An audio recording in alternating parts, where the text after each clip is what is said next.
Even with Diddy already behind bars and buried under a wave of investigations, the spotlight has taken a dramatic turn, now landing squarely on his son, Christian King Combs. And after the disturbing details that recently surfaced, many are beginning to question whether Christian could be the next one facing serious legal trouble. Christian Combs allegedly found her a short time later and insisted she find him a place to sleep.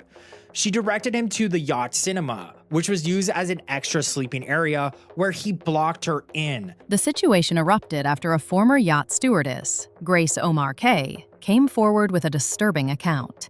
She claims that in December 2022, while working aboard a yacht chartered by Diddy, Christian pressured her into taking a shot of tequila, one she believes had been drugged. According to the lawsuit, Omari says that she had been working as a steward, providing food and drinks on that yacht for a 12-hour period, and she was 25 years old at the time.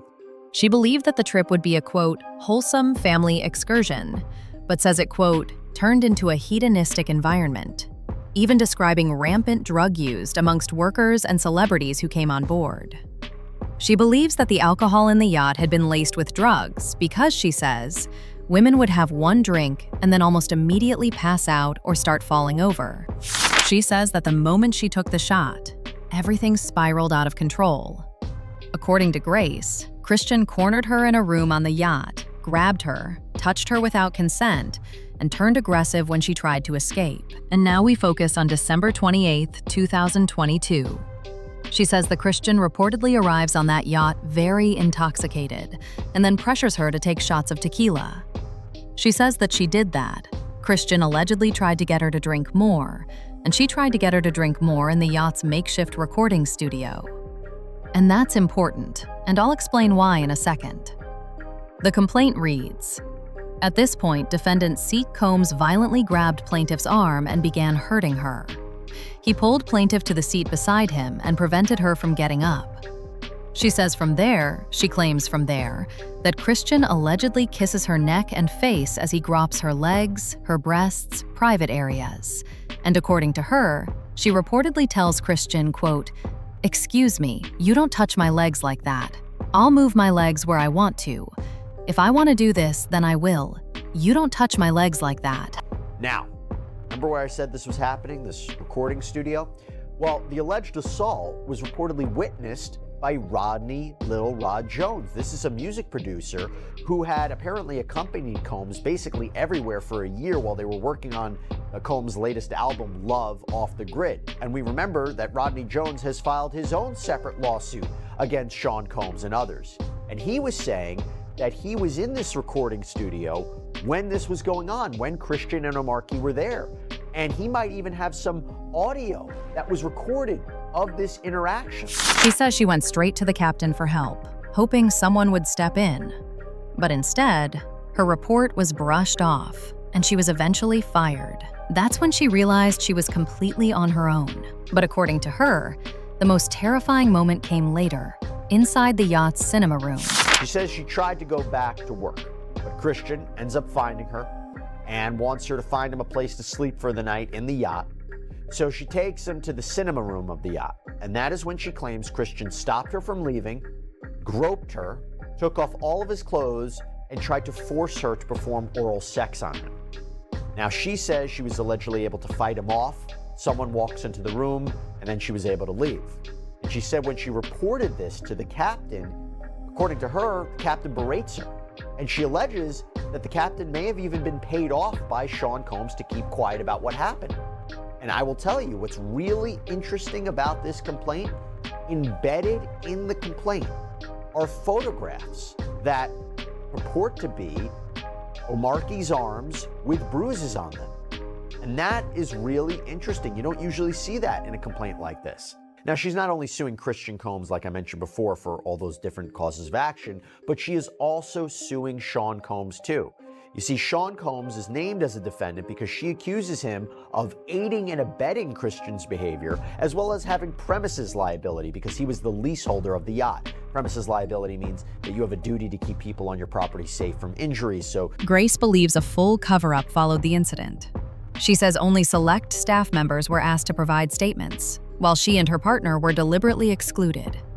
In her view, it made the long-standing accusations that Diddy would bury anything that could damage his image, no matter the cost to the victims, seem more believable than ever. So we're all about, oh, Diddy's turning gray behind bars. Who gives a flying fig about his hair? I don't care.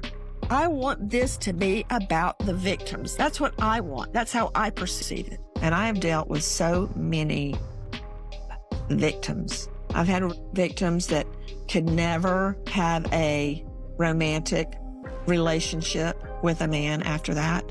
That feeling of helplessness, you can't fight back. And you just, then after, people may not believe you. If you're lucky enough to have children, it affects how you raise them. You know, like my fiance was murdered shortly before our wedding. You think I don't know where my children are right now? You don't think I'll look at Life 360 50 times a day? When my husband leaves to go out of town, I'm like, well, he could die. That's just my reality. That's trauma, yeah. Same thing with these women. And the yacht where all of this allegedly happened wasn't even in California, which means different laws apply, and that can complicate the case. But complicated doesn't mean closed. With federal, state, and even international investigations already circling Diddy, anything connected to him or his inner circle can be reopened at any time. Grace's allegations are serious enough that investigators could revisit them, especially if new evidence surfaces or more witnesses step forward. Christian lives in California, and Diddy has been under non-stop scrutiny across multiple states. If investigators believe Grace's story fits into the larger pattern many have accused Diddy of, Christian could easily be pulled back in for questioning. And if the case is revived and the evidence holds, Christian could be staring down real criminal charges that come with real prison time. What makes this even more troubling for Christian Combs is his own history of questionable behavior, much of it echoing the same wild energy people associate with his father.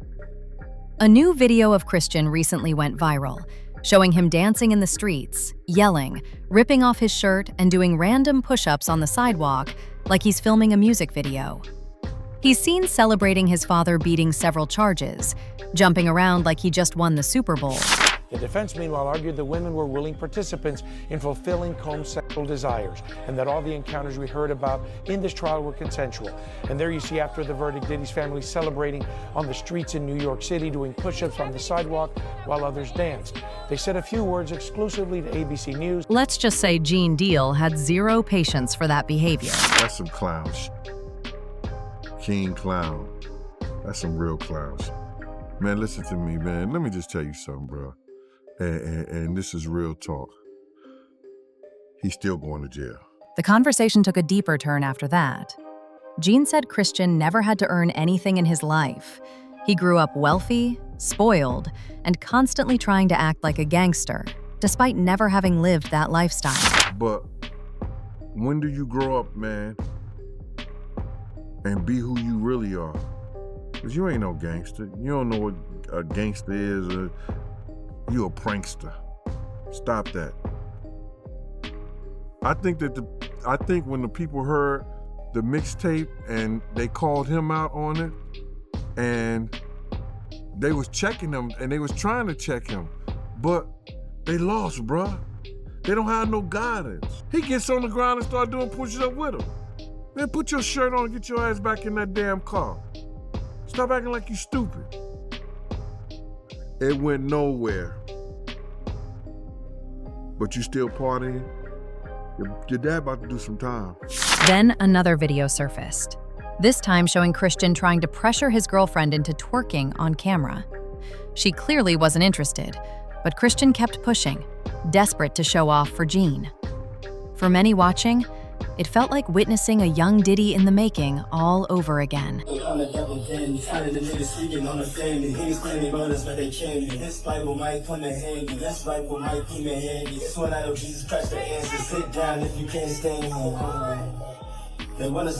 after playing me. They don't understand, but they stand me. Tell them give me grace, even this. He ain't no real boss. He ain't no real king. He could make her own, earn her keep. Come on, man, these kids is clowns out here, bro. they always wanted to be, you know, instead of going and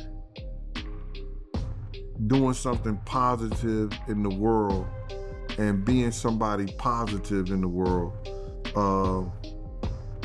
they live this lifestyle of spoiled, rich kids. They've been given enough to do nothing instead of being given enough to do something. There's a difference. All he know is the hip hop scene, want to be something that he's not. He said Christian acts first and thinks later. And that kind of behavior is exactly what gets cases reopened. Investigators watch everything. Judges watch everything. Prosecutors watch everything. And when they see someone bragging, taunting witnesses, making threats in lyrics, or celebrating outside the courthouse, they're taking notes. Gene wrapped up his rant by saying he's reached the point where he simply doesn't care anymore. Anything for attention right now, man. Anything for attention, you know, and if they want to make you believe that they happy, they want to fool you to believe that they happy, bruh. He's an attention seeker. King Kong has been the reckless of all of them that came to represent him. Did some mixtape with Kanye West, dissing the witnesses, threatening them with a rifle, talking about they going on tour, the reunion tour, whatever, then having this girl twerk, or trying to get this girl to twerk or whatever like that. So if Gene's assessment is accurate, the way Christian Combs has been carrying himself lately could land him straight in prison, just like his father.